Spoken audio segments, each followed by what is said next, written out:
I'm going to throw in some sort of tools, things that are kind of exciting and interesting to me, and then close with a little bit of a look towards the future, just some thinking and some writing that I've been doing about cities and health and the future. So hopefully I will get through all this. I tend to have way too many slides because there's way too much interesting stuff, but we'll see how this goes.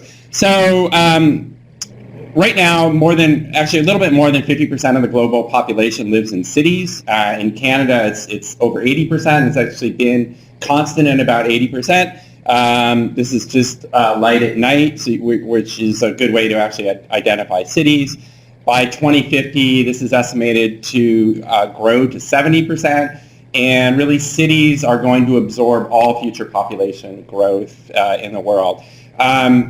In case I forget to say this later, when we think actually about population, I think many of us tend to sort of think about population growing, and that will still occur, but right now, it's quite interesting, more than half the countries in the world have decreasing populations. So when we actually think about the future, that's also very important to consider. So we're going to have challenges in terms of aging populations and actually not having younger generations to care or work in many, many countries of the world. So it's quite complex. So just keep that in mind, especially when we talk about the future. So the challenge that I'm sort of going to talk about is really how can we design healthier cities? And I'm saying healthier on purpose. Cities, or people who live in cities, are on average healthier than people who live outside of cities. There's a number of reasons for that. Cities are also arguably places where we use energy more efficiently, and places where when we think about tackling challenges like climate change are where the action is going to have to occur. So while climate change is going to affect the whole Earth, I would say cities are actually where we can actually mount the most effective challenge to the climate change in terms of both mitigation and adaptation. So actually, how do we reduce emissions related to climate change? This is just an image of Barcelona, and there's a program actually underway in Barcelona you can see these are roads sort of coursing through these blocks, and they actually have a program now to try and sort of make many of these, I think every fifth one, pedestrian only. So trying to, again, change the design of a city in a way that might make it healthier. So my sort of history with this started, I was doing a lot of work with air pollution, and I think traditionally we tended to focus on differences in air pollution, maybe by area of the world, area of the country, or let's say between cities. And for large part, really sort of ignore these very, very local sources, these little hotspots that occur. And they primarily, and one of the reasons for that is that our traditional air pollution sources were things like power plants that actually did affect large regions. When we started to control those quite effectively, these sort of local sources became more important.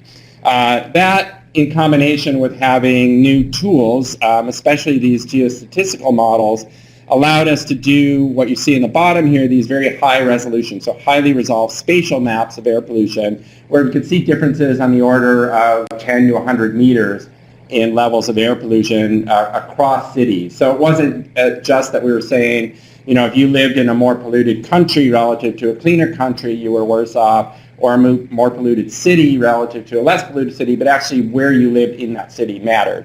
And we started doing both sort of developing a lot of these high-resolution spatial models, but also linking those to health impacts and showing, perhaps not surprisingly, that if you lived in an area, in a neighborhood or maybe even on a road with sort of higher levels of air pollution, you were at greater risk for a number of health outcomes compared to somebody in that same city, perhaps even in that same neighborhood who might live 100 or 200 meters away. So that's how I sort of got into this. And then when you start thinking about air pollution, well, you probably start thinking about other things that vary on that same sort of spatial scale. So this is just one example of a study that a graduate student many years ago worked with me, Wenxi Gan, did as part of his thesis, where we were looking at road proximity and dying from cardiovascular disease. So this is about 500,000 people, adults in the lower mainland, and a small proportion of these people moved during the time of the study. And so what we're saying is that, so the baseline here is people who never moved, and in this case, never lived close to a major road. And there's different ways that we've designated this. These people, during the course of the study, were always close to a major road. They had more than a 50% increased risk of dying from heart disease. But the interesting thing was these people who started out living close to a major road, and then during a 5-year period actually moved away from that road. And their risk didn't drop down to 0, but dropped down quite low, almost down to baseline. So it was like quitting pollution by moving, kind of like quitting smoking. And then we sort of attribute it to a particular air pollutant. Now, of course, that doesn't mean everybody should just, move away from major roads. People can't do that, and many people can't afford to do that. But we do have examples where we've actually moved roads away from people. So here's one example from Munich, Germany. This is a major road that was like a spoke on a wheel towards their ring road that kind of was a major road around the city. This is how it used to look like, and they basically tunneled this road, ventilated the emissions from the road, and at the same time created this really nice linear park. We're able to build pretty high value properties along this road, so people made money off this. It lowered exposure, provided a place for physical activity, et cetera, et cetera. So here's an example where you actually haven't made anything worse for anybody. You've just made it better. Seems great. And actually somebody made money off of it, so not bad. So was there a question? I just said, is that good? Yeah, for some people, I guess. At the same time that I was doing this, all the rage, especially in Vancouver, but I would say in North America in general, was actually looking at this measure called walkability, so designing walkable communities. And you can see, so Vancouver is actually, there's a big legacy of that, especially around our transit network. So we actually put in like a lot of development around transit networks. We made those locations, those neighborhoods, highly walkable. And one of the arguments for doing this, so again, the main reason I would argue is that people made money off of it because it meant higher density, and people could, developers could make a lot of money off of it. But one of the arguments that was actually put out at the time is that, well, we've got this obesity epidemic, low physical activity, and if we make our neighborhoods more walkable, that's going to be healthier. So I was going to all these meetings, and people were saying, yeah, but we need to make neighborhoods higher density, more walkable. And I was kind of thinking to myself, yeah, like in our air pollution models, like building density is a strong predictor of air pollution. So these areas that tend to be highly dense and highly walkable, if you're driving, well, there's a lot more cars there, or even if you just have a lot more services, you need a lot more like trucks making deliveries there. And I just kind of, something didn't sit right with me.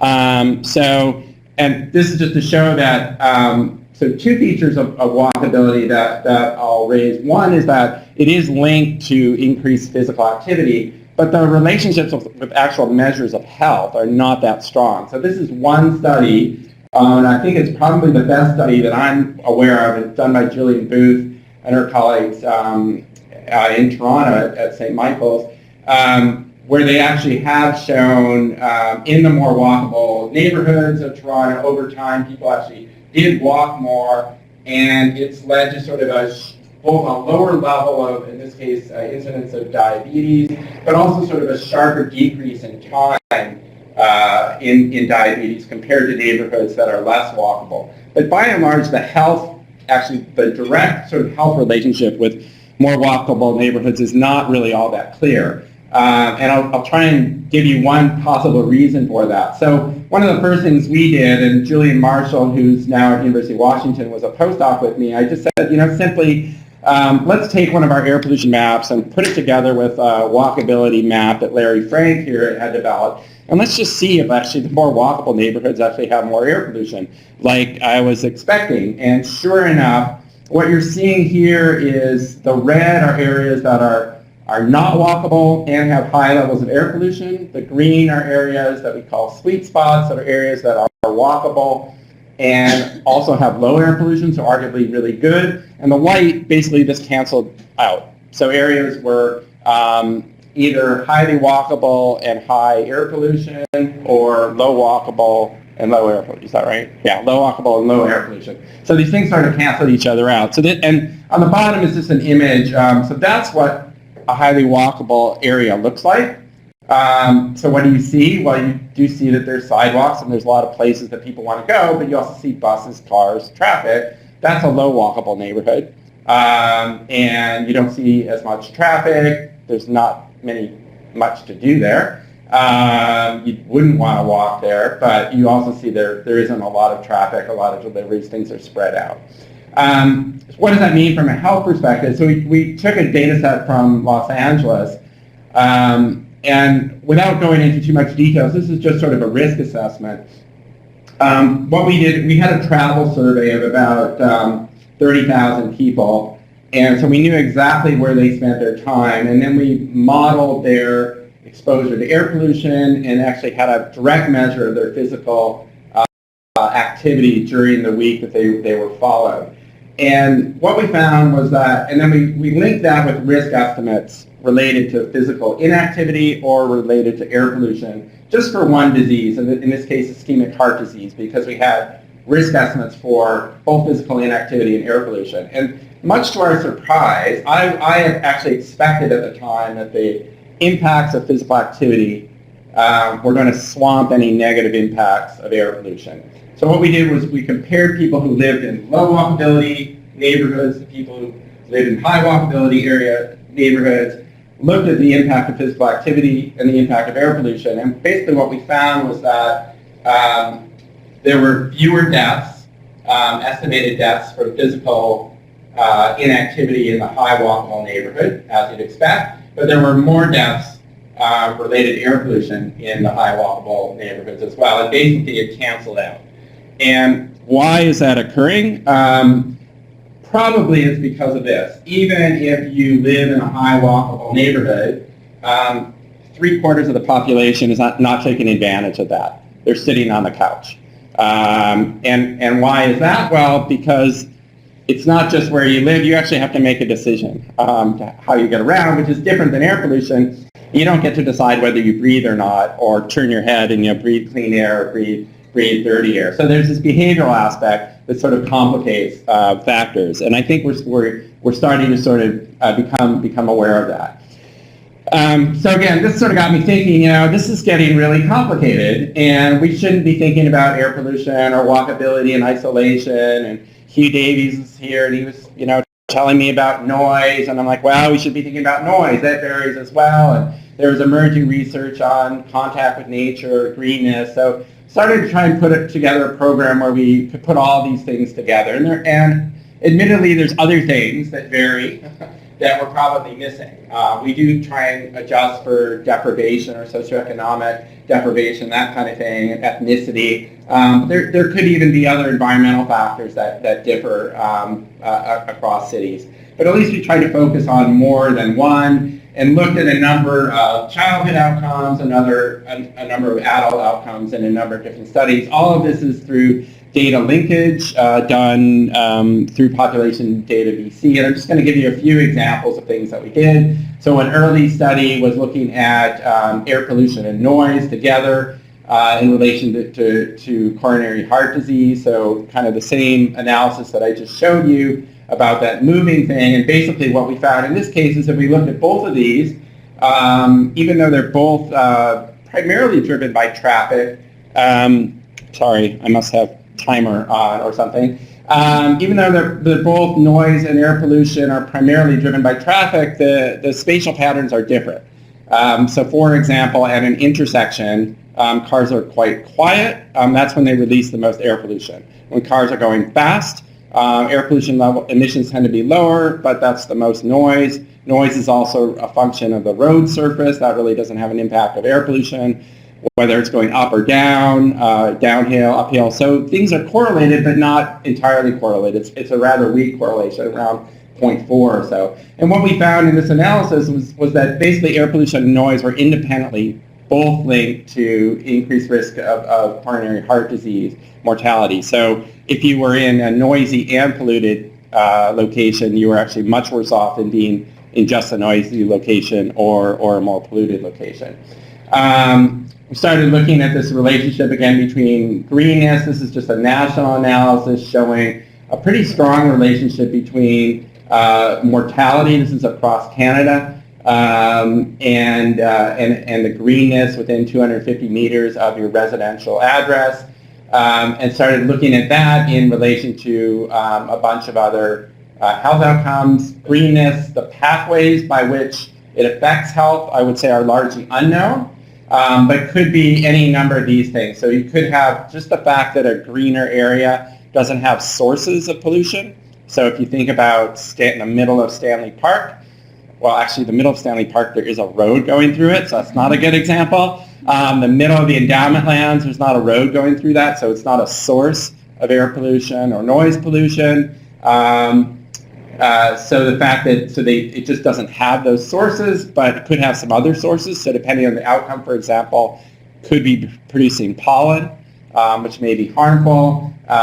Greener areas are places where people may get physical activity. There may be places where people will gather, so you may have social contacts, or there may be some direct psychological benefit of either seeing or just being in nature, and a few other possibilities related to microbiome and microbial diversity that I won't get into. So this is, again, sort of as another layer of complexity. We tried to look at this in one analysis, looking at birth weight.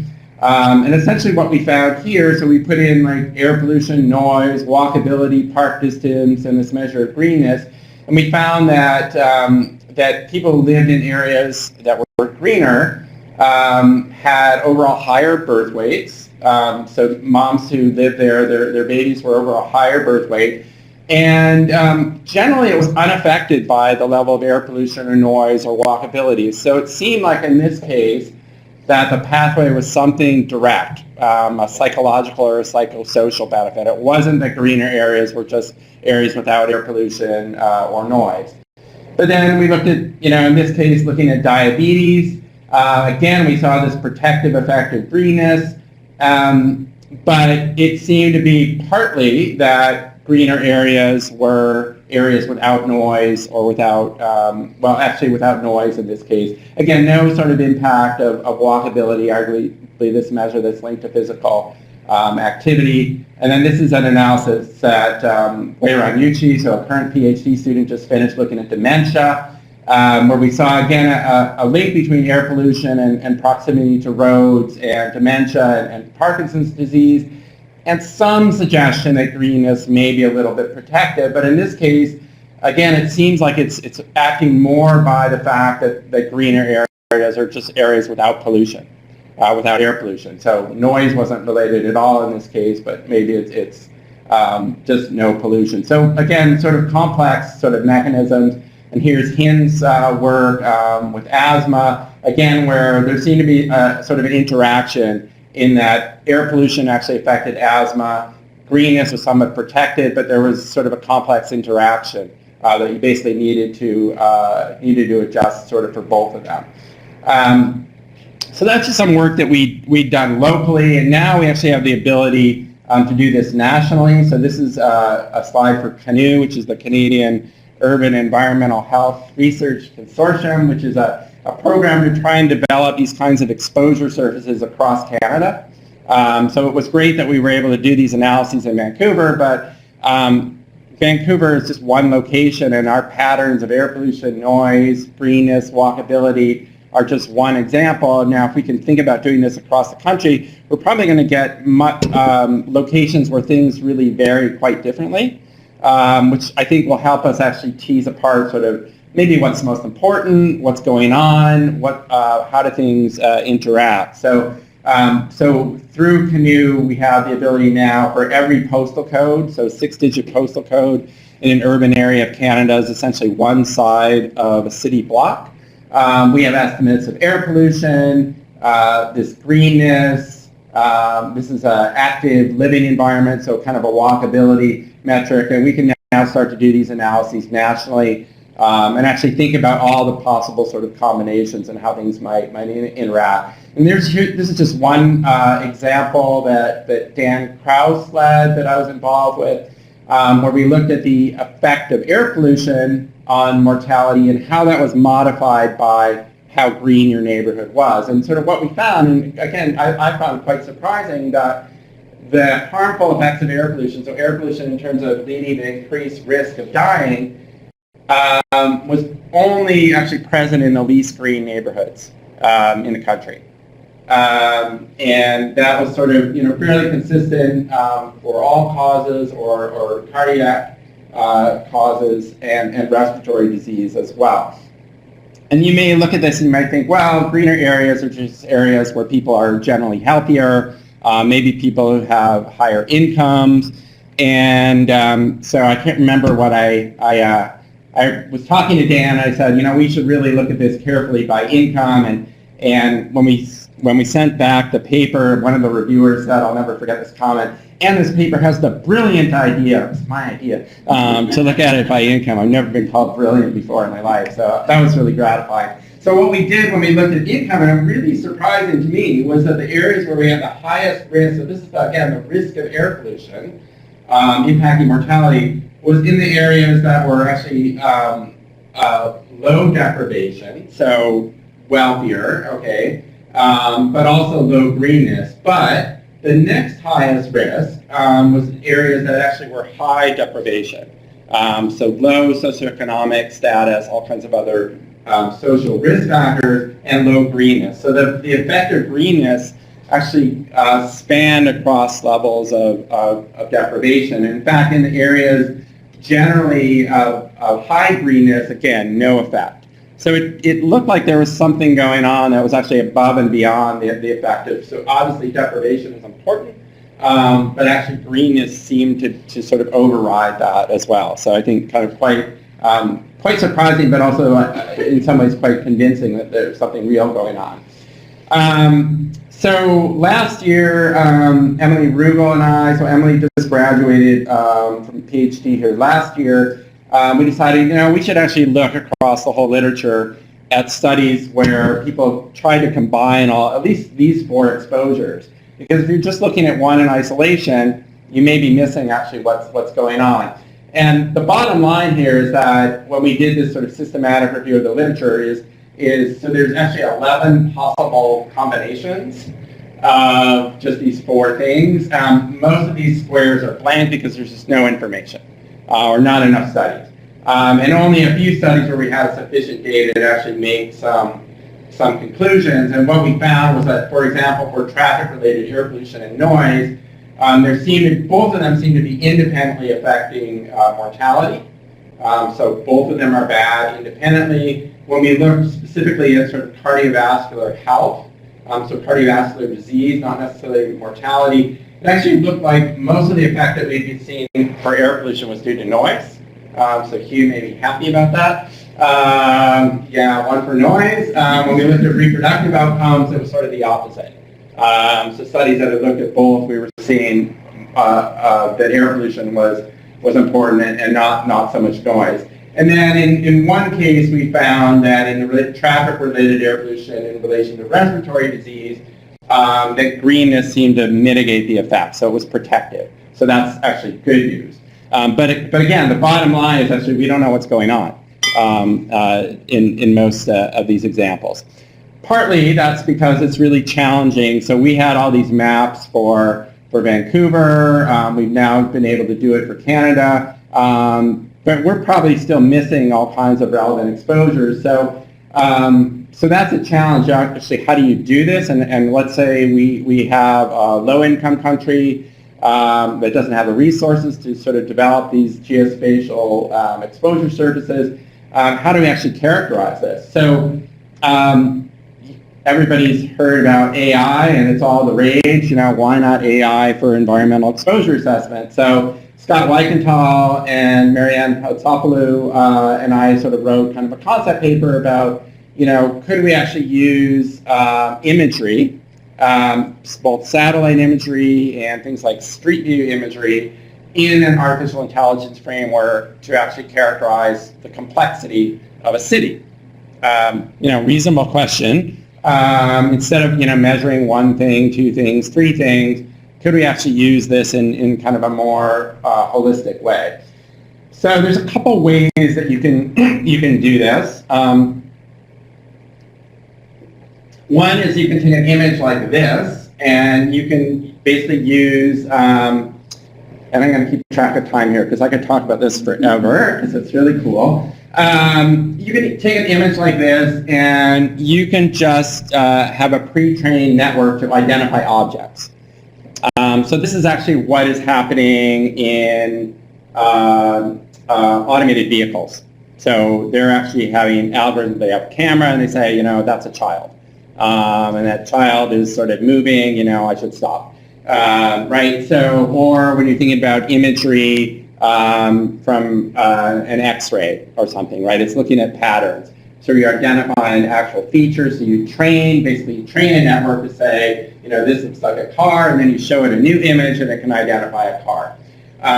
So you can identify features that we know may be linked to air pollution or noise or whatever you're interested in. So that's sort of one measure, and I'll just show you an example of a project I'm working on in Accra in Ghana, where we're doing this. So we're making measurements of air pollution and noise, but actually at all those locations where we're doing it, we have cameras that are taking an image every 5 minutes, both at daytime and at night. And then we're using these kinds of networks to identify cars and people.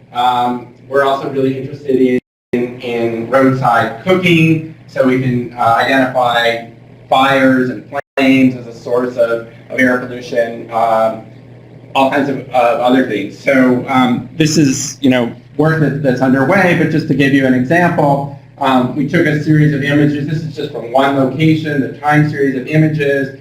And these are the counts of people, cars, umbrellas. We are easy to identify. Umbrellas are just a good sign for a market.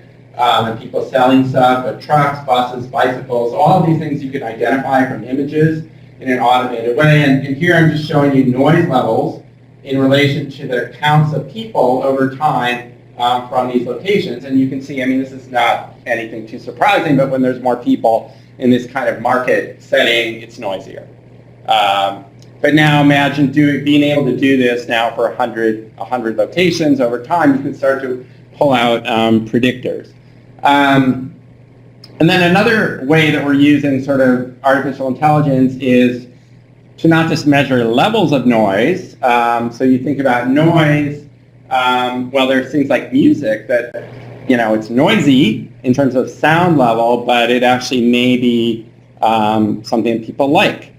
Or my wife has birds, and they're really noisy, but she likes to hear the sound. I don't really like to hear the sound. But outside, you may have sounds that are both desirable and undesirable. And actually, when we think about when you think about workplace noise, most of that sound is undesirable. But when you think about it in the community environment, a lot of the sounds we have may be desirable, and we've really kind of ignored that by and large. And you can again think about networks where you're basically recording the sound, and then you can either have people rate it subjectively and say this is the kind of sound that I like, or you can say this is music, this is a truck. So in the same project in Accra, we're recording sound and running it through an artificial intelligence network, which actually classifies the sound. And this is just an example of how this has been done in wildlife biology. So this is actually used to identify species. So you can actually train, if you want to identify if there's frogs or bats or birds, you can train a network to identify, that's this species, and then you basically run through your recordings and it will classify the sound. But you can do the same thing in terms of positive or let's say detrimental noise. So that's another thing that we're doing. And then the other sort of thing that you can do is you can, instead of just trying to identify objects or things, features that we think predict harmful exposures or beneficial exposures, you can actually just look at a city and take a picture of it. And if you are able to train it in a way that you can say this part of the city or this segment of a neighborhood is dirty, noisy, whatever, in theory, if you have enough data, you can then train a neural network to basically link your measured values of air pollution and noise to the image, and then take another image and just take a picture of another city and estimate the levels of those exposures. So that's sort of the idea, that instead of actually having to make all the measurements, if you can understand the relationships, and we don't even have to understand why, that's sort of the beauty and the peril of artificial intelligence, is that we don't have to understand what the relationships are. We just have to have enough data so we get relationships. Then you actually don't have to sort of do the detailed measurements. You just take a picture, and the network spits out the answer. So I've been working with a group at NASA Ames in the Bay Area, and they're remote sensing experts, and we've accessed this very high resolution satellite imagery. So this has a resolution, and in this case, it's a little less than 2 meters. Some of the imagery we have is about 30 centimeters, so about a third of a meter. So this is now an image over London, and you can start to identify, maybe it's a little bit hard to see from the back, but you can certainly identify types of vehicles, types of buildings, and the idea would be if we had measures of air pollution for all these areas, and we have this image, and we just feed all this into a network, you've got tons of data, so millions and millions and millions of pixels. Can you then actually come up with a model where the image just predicts air pollution? And so that's actually, for those of you who are interested in it, and there's sort of 2 streams of this. This is all this sort of objects, and again, we don't need to know exactly what those objects are. So they could just be shapes and corners and edges and things, and those combinations, are something that you can pull out from this image, and they just sort of, can kind of naively predict air pollution. And then we've also added kind of a physics-based branch, which is taking the fact that an image itself, so from a satellite, on a clean day it looks like this, so here's the level of air pollution. On a polluted day it looks like this. So we're actually trying to identify the features on the ground. What you tend to do is actually remove this haze because it's actually interference. But you can also use it, in this case, to estimate air pollution. We're even thinking there's a slight possibility that you can do something similar for noise. So the idea that when there's noise, you get slight vibrations, and perhaps you could detect that. Again, you don't have to be able to visually see it, but it's a slight blurring of the image that you can actually see, again, over millions of pixels. So I don't know if that's true, but we're thinking that could be possible. But here you can clearly see on a more polluted day, and this is sort of the level of pollution at the time that the satellite passed over this location, higher levels of air pollution, and you can obviously see it. So we now have the ability to perhaps sort of map air pollution spatially, but then also if a day is more polluted than another day, you get a higher level of air pollution. So both the time varying and also the space varying. So here's this is just the spatially varying component. And basically this is the result of this model. So we've actually taken 80% of the pixels, 20% have been used to evaluate the model, and essentially what we're able to do is predict air pollution at really fine spatial resolution at very low error, and the error is pretty well randomly distributed. So in this location it works. So basically this is our estimated air pollution just from that image, or thousands of images. And we've also now applied it to another year. So now we've taken that model that was developed from 2010, so basically that image approach, and we've now said, well, I'm going to now take an image from 2017, compare it to measurements. So these measurements have not been used at all to develop the model. And actually we get a lower error. So it seems like it works over time. And the beauty of this would be now we could go to some city where there's absolutely no air pollution measurements. And if this relationship is generic, and that is a big if, we could get high resolution estimates of air pollution for any city in the world just by a satellite image, which would be amazing. So that's kind of what we're working on now, is trying to test this in a few other cities. And again, perhaps the same thing could be done for something like noise, which is actually much more difficult to sort of estimate levels of noise. All right, so all this is kind of great fun. What can you do with this information? So I showed you some examples where we can try and look at health impacts. There's also tools that are just usable for people. And I'll just mention that, so are people familiar with Walk Score? So this is something actually that is now used by realtors. It's quite common, and it actually derived from some work that Larry Frank did in terms of walkability, and then Megan Winters and I sort of worked with them on Bike Score. And basically now for any location, and this is primarily used in North America, you can identify how walkable it is, how bikeable it is, and then do neat things like have walk sheds. So if this is where you work, here's the area around which you can get to that workplace within a 20-minute walk. Or if you feel like biking, you can do a bike shed.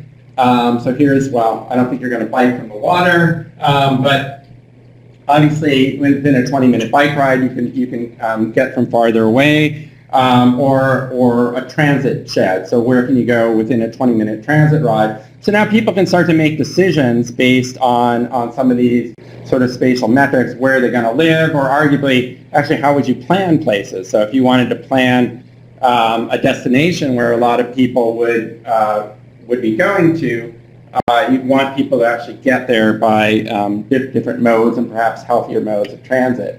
Many years ago, we developed a route mapping tool for biking, and we basically took our air pollution surface, our greenness surface, and we said, if you wanted to get from A to B, we could also allow you to choose the cleanest route or the greenest route. And so instead of just going the shortest route, we're all used to doing that, on our phones, like through Google Maps, you could actually make some other decisions if you wanted to say, I'm gonna go there in a cleaner way or a greener way. And this site is still actually it was taken over by one of the research assistants who worked for me, Melissa Nunez. So she's kind of kept it up to date. So it's still active there, and basically people use it to sort of make decisions on how they're going to get from A to B. There's an example. This was developed for London, where you can even have happy routes. So again, ask people to get from A to B, and then what they did was they surveyed people and who sort of walked different routes and surveyed and asked them whether this route was more beautiful than another route, quieter or happier, and then basically showed that you weren't really increasing your travel distance by much if you went on a happier route.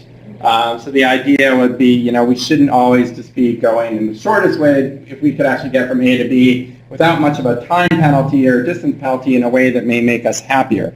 And there's actually a practical application of this that I saw when I was in London last year. So these are two major, this is a major train station, another major train station, and this is a really major road.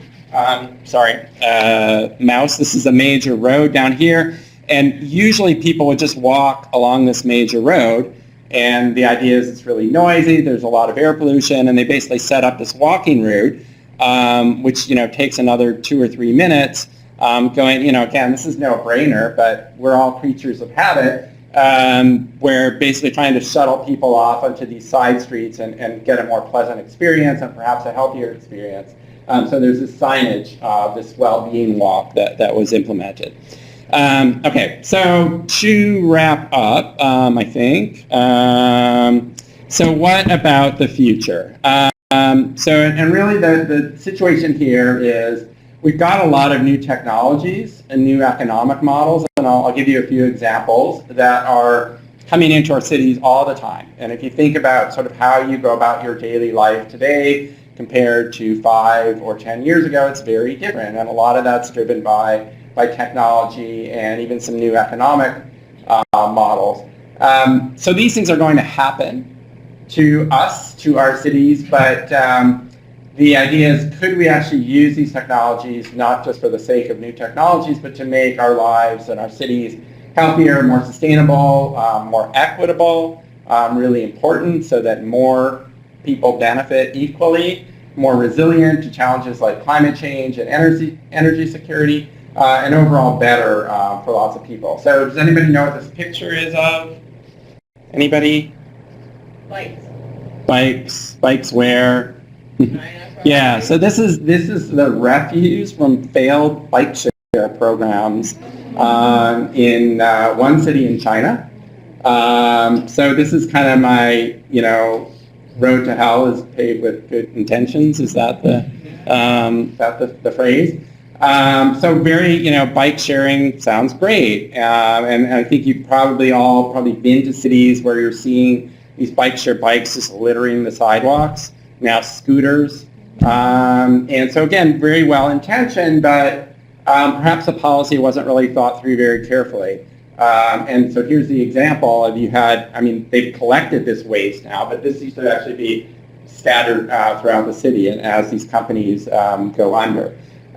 So the kind of the overarching message, and maybe it's kind of a positive for the Canadian kind of slow and careful, cautious model of adopting technologies. So as we've done, let's say with Uber and Lyft, we've been very, very slow to implement this in Vancouver. Maybe that's actually a good thing, because maybe we can avoid some of these sort of problems like this. Majid Azadi, Megan Winters, and I kind of put together a paper where we talked about some of these sort of new technologies and new economic models, and kind of tried to propose a framework for how cities should actually approach them. So by and large, cities just like open arms, come on in, Uber, let's see what happens, and we'll deal with the consequences later, which is arguably exactly what we did with cars. So new technology, cities were kind of embraced them, and now we're sort of thinking, well, maybe that wasn't the right thing to do, because we have all these problems with sort of auto-dominated cities. And again, don't take this that I'm, anti-car. Cars are great. They're great things that they've allowed us to do, but we probably could have been a little bit more careful in how we kind of let that technology form our cities versus maybe the other way around. Maybe we could have actually taken a little bit more leadership as citizens and governments and sort of said, the technology's good, but we can't let it kind of take over for us. So the idea would be to think about, what actually is the innovation that's coming, how probable is it to actually happen, what's the magnitude, and how quickly is it coming? And most importantly is does it actually align with goals that we have for the city? So if you think about, Vancouver, it's great that we're getting Wi-Fi kind of everywhere, but, we've got a few thousand homeless people. What's really our priority here? Why actually are we spending money, to have Wi-Fi everywhere when we could, be taking that money and dealing with our homelessness? And I'm not, not making value judgments, but by and large, we actually don't ask this question when we deal with technologies. And then kind of more focus on that is actually thinking about who benefits. So who is this for?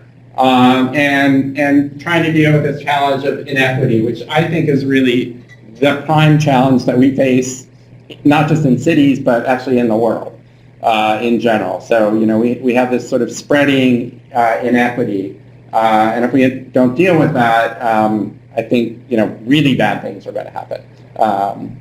So, that's sort of the framework. There's a lot of hype.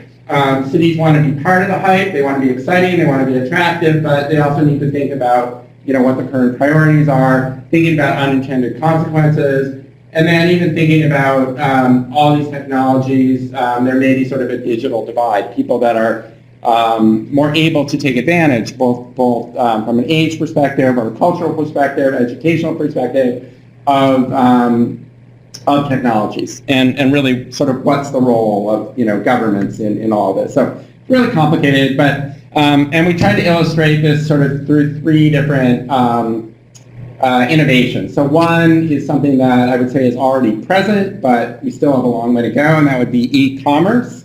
And so this is just showing you the growth in share of electronic commerce over time, and this is just by country. Canada is a little bit less than the U.S., I think, so somewhere around here.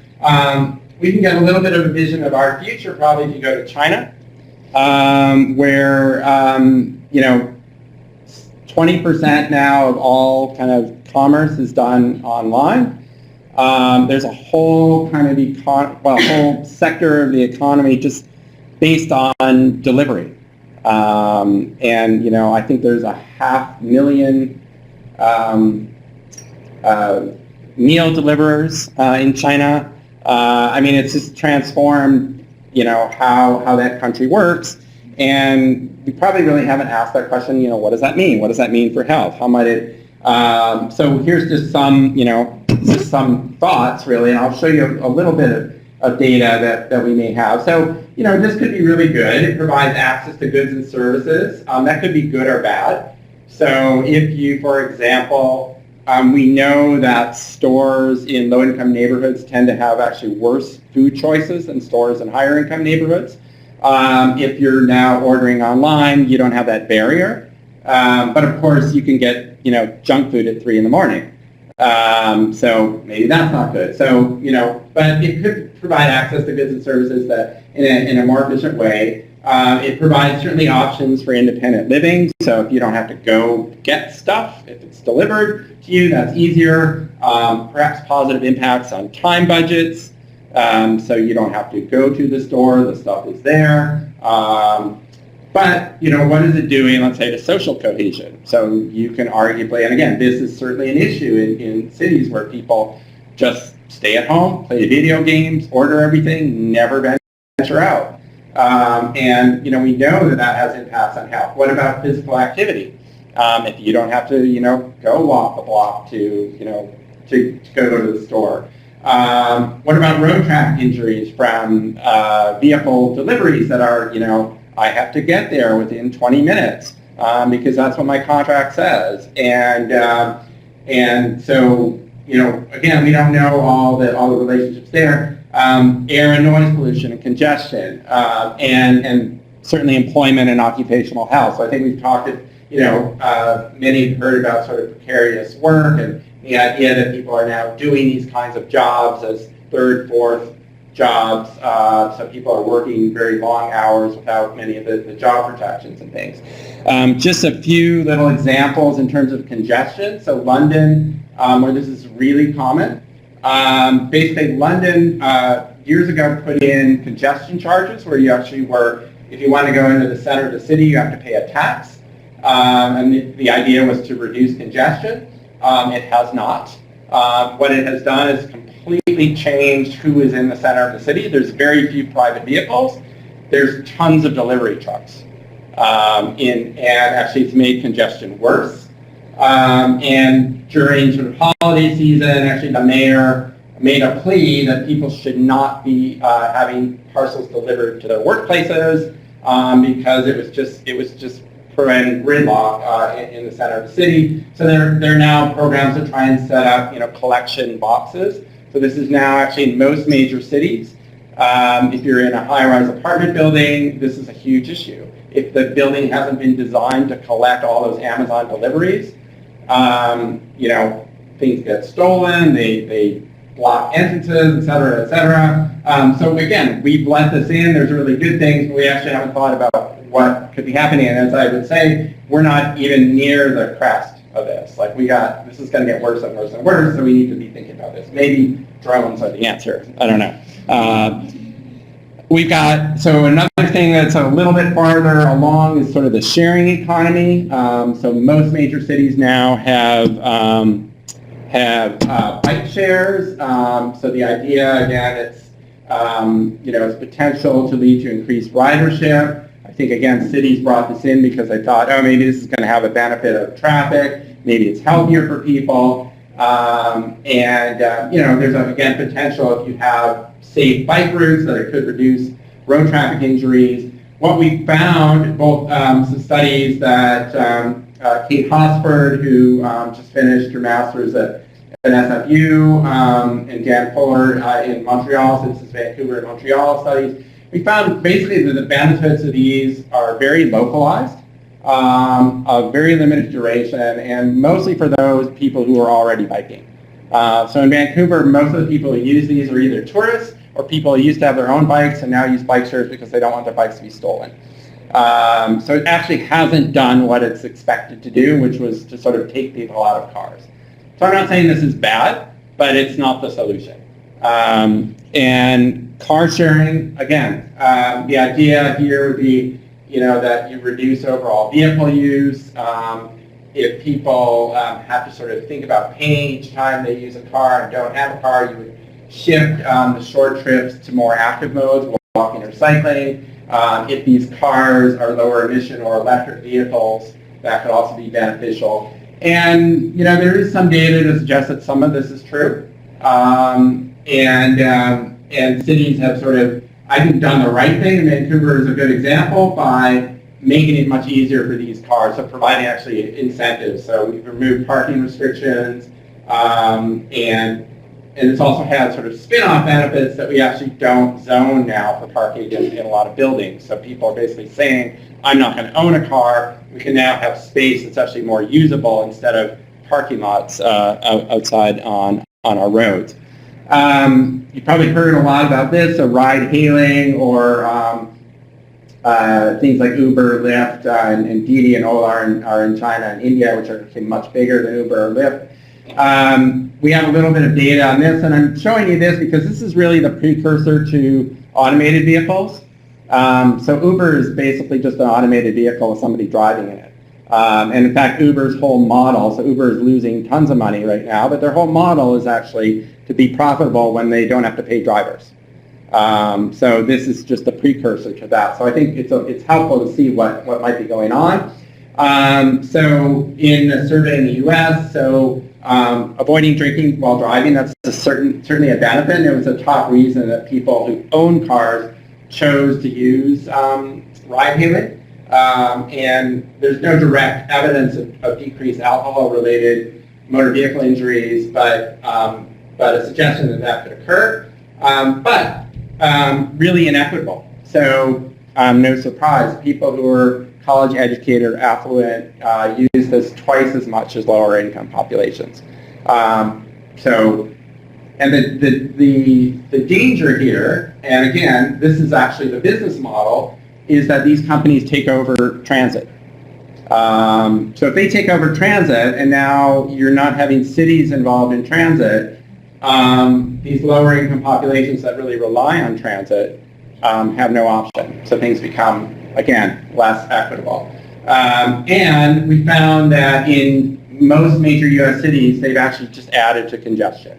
And again, so that could have impacts both on pollution, but also perhaps more road traffic injuries itself. And I won't belabor you with this. This is just some data showing that. But you can see about 50% of the ride-hailing trips were trips that people would not have made at all, or were trips that they would have made by walking, biking, or transit. So you're actually not really getting necessarily people out of their cars. You're actually just adding the congestion. And this is some data from Manhattan that's really interesting, that basically while there's been an increase, so these are taxis in yellow, 2013 before Uber and Lyft came in, 2017 afterwards. The blue is Uber and Lyft. So you're seeing an increase in the amount of time that vehicles had people in them, but you're also seeing a much greater increase in the amount of time that there were vehicles without people in them. So just a lot more vehicles sitting around in central Manhattan waiting for rides. And that's not good for anybody. It's not good. It doesn't decrease travel times. It actually makes it longer to get around. It leads to more idling, or more of all those things. And perhaps the future are some programs like this where these companies have actually gotten together with municipalities and filled in gaps. So said, we're going to shut off our bus service at 2 a.m. And you're going to provide discounted travel that we're going to subsidize to get people home at 2 a.m. Or you're going to provide an alternative for people to get to medical appointments. So there are, it's not a lot, but there are some positive examples where cities have worked together with companies to actually target, this innovation to needs. And again, I would argue these are the kinds of things that need to happen. So just to very, very quickly wrap up. So automated vehicles, they're coming. One of the big things that are thought about is safety reductions, and they will be safer. But again, the model really matters, and I won't go into details. We don't know, but there's all kinds of ways that they could affect health. And perhaps positively, certainly in terms of the safety, but perhaps negatively in many ways. And I'll just give one example would be physical activity. You don't have to walk to the store. Like you just go like that. The car's there, takes you to your store. Or kind of the extreme example is you don't even have to take your dog to the park. Your dog can go by itself to the park, right? So I think I'm gonna just. I'm going backwards. That's not good.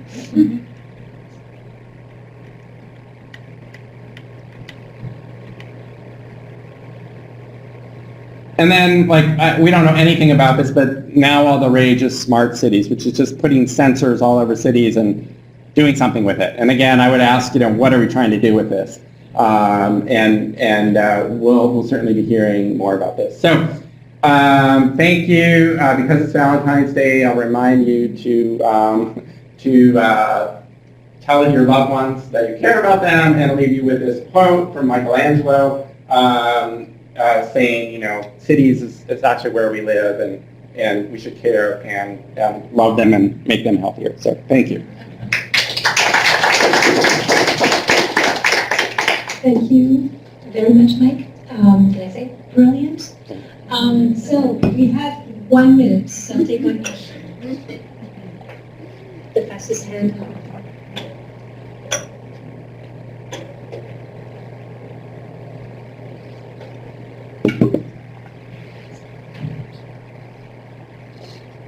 Thank you very much.